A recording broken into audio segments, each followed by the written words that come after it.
Let's talk about the buyer's journey. Now, this is an important thing to know about your buyers if you want to develop a really strong sales and marketing strategy. A buyer goes through phases of experience before they ultimately make a decision to purchase something. And in the B2B world, a buying journey involves multiple people over complex discussions frequently and a good length of time. It could be a year before first contact to client occurs, or it could be 6 months. And there could be a lot of conversations happening during that time. So I'd like to describe to you what this buying journey looks like for them so that you can make sure you develop all the right content for your marketing team and sales team to fill in the gaps and move people faster through that funnel than if we kind of let them stumble along all on their own. Now, why do we have to do a buyer's journey? Why can't we just, create our own sales process? It's because buyers have control now over the buying experience. All the information on the internet really is what's created this whole change in dynamic. If you think 25 years ago, if you wanted to go buy a car or if you wanted to do business with someone, you had to get all your information from the various salespeople. And there wasn't anything you could do besides a brochure, to learn more about that company. And instead now, when you go buy a car, you can know exactly what make, model, year, what you're going to spend, what all the features are, all that stuff. And the salesperson is there just to maybe help you make the transaction take place, get the loan in order, find the car for you, that kind of thing. So let's talk about the buyer's journey and what is really the easiest way to look at it, 3 different phases. Now, it does happen on 2 different levels, an internal and an external sort of understanding. Internal being more of what the marketing objectives will accomplish, and then external meaning more of kind of what the sales team or the sales process will accomplish. But you still go through all 3 of these criteria. So let's start with information in here in an internal sense. Okay, I'm in a company and I'm experiencing symptoms of some sort. Either it's a problem that I'm experiencing or it's an opportunity that I see coming and I know that I don't have what it's going to take to seize that opportunity. So when we're talking about the beginning of the buyer's journey, internally, what people are thinking internally within the company, internally within themselves, right now they only see symptoms.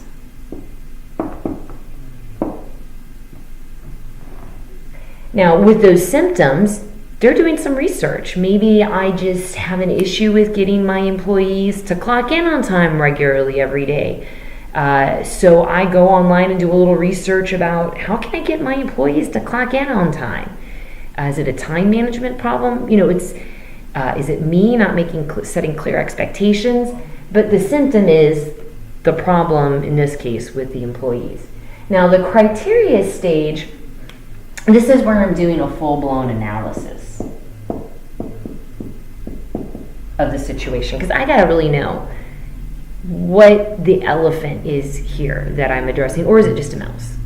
But I need to get context to it. I need to know how big or small it is before I can get to that last stage, which is decision.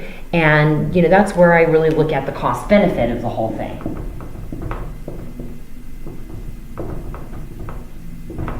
See, to make a lot of change or to make any change within a business, there's always a cost. But is the value that I'm going to get in return for expending that cost going to be worthwhile?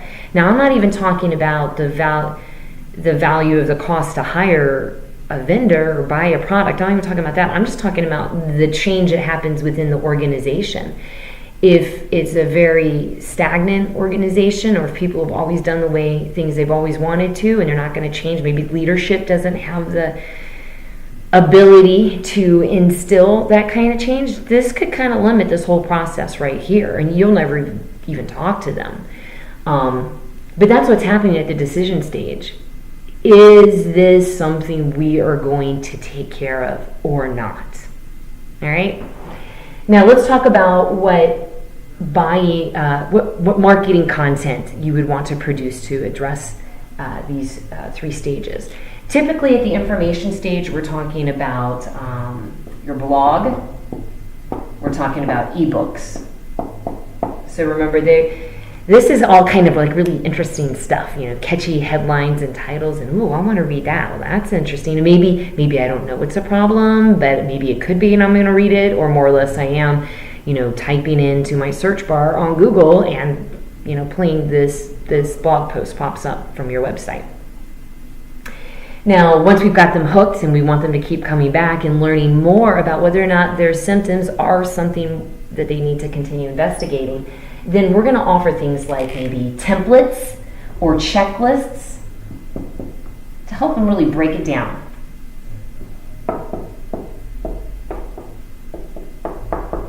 And kind of quantify it to a certain extent.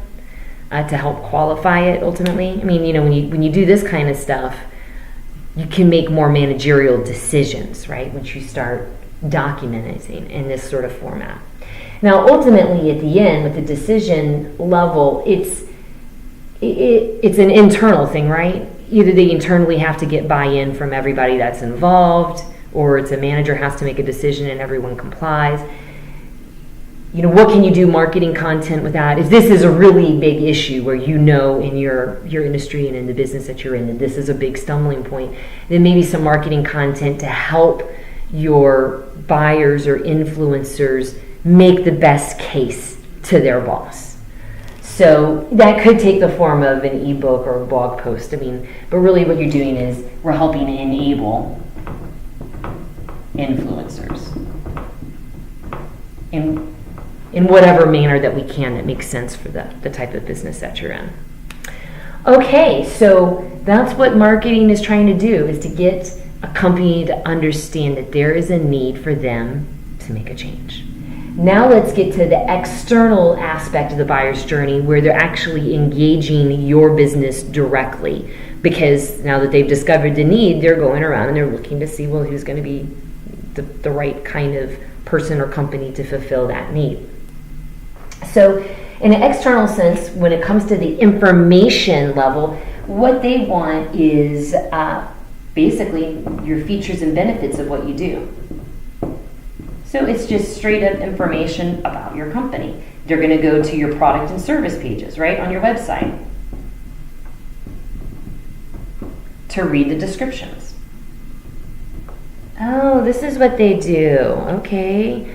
They use this kind of software, or they have this type of, color or size of the dimensions that I need. All that kind of stuff is just very informational, because it helps them quickly decide, does this company even have the capacity or capability to give me what it is that I need? And then they're going to go into the criteria phase, which is, well, are they the best fit or match for us? And to be frank, because this is in the sales process and you're probably already starting to have conversations at this point because you've met the minimal criteria of what they need. Now you're both talking like, well, can we work well together? Does this make a lot of sense? And you're going to support that with things like FAQs, frequently asked questions perhaps on your website, or comparison sheets with competitors.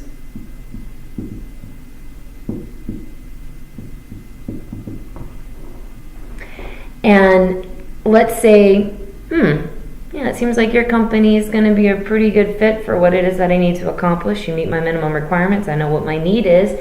Now it ultimately comes down to that decision, right? And their decision is going to be company A or B. Or it might be your offer A or offer B. Could be both of those. I'll go with company A and I'm going to go with offer B. But it's still a decision based on all this prior information. So some ways that can help out with that would be like case studies, because they really well represent, here's a company that's similar to mine. They worked with this vendor, and this is the results that they got. And, that's the kind of results I want. So they've got a documented case study. Company B doesn't have one. I guess I'll go with A because I can be confident. really this buyer's journey addresses the 3 whys that have to be addressed in any sales process. The first why is there a need? Why do I need to make a change? So that's up here. Once they've really firmly decided there's a need, then why the solution that you have to offer or someone else has to offer. So that's what we're talking about here with fit and match. And the last why is why you? Why not somebody else? And that's what this last stage of the buying journey that you're trying to address through your content and through your sales process. Now, this buying journey can happen in a week. So for anybody that feels like, my clients don't go through all this, incorrect. Everybody goes through this internal journey and this external journey. It's just that it can happen really rapidly in some cases, or it can take a long time. Just remember, your goal is to figure out where are my gaps in my marketing content, in my sales collateral, in my sales process, in my outreach, and in just getting this information to everyone. Because if I can figure out where those gaps are and fill that in, then my funnel gets tight. Funnel meaning prospects coming in from the top and clients coming out of the bottom. It tightens it up and it speeds the process up too. So your client isn't trying to figure out on their own if you're a good fit or match. You've already helped them figure that out because you've given them the answers that they're looking for, and in many cases they didn't even know they were looking for it. And by the way, if you're not giving them those answers and your competitor is doing that, it's much more likely they're just going to go with the competitor because they seem to be a more informed source. So I hope you found this helpful. We're going to be breaking down a little bit more about how to blog successfully, because that's a whole different kind of ball of wax. Of course, how do you set up your CRM is another aspect right here that fits this part of the buyer's journey. And I look forward to our next conversation.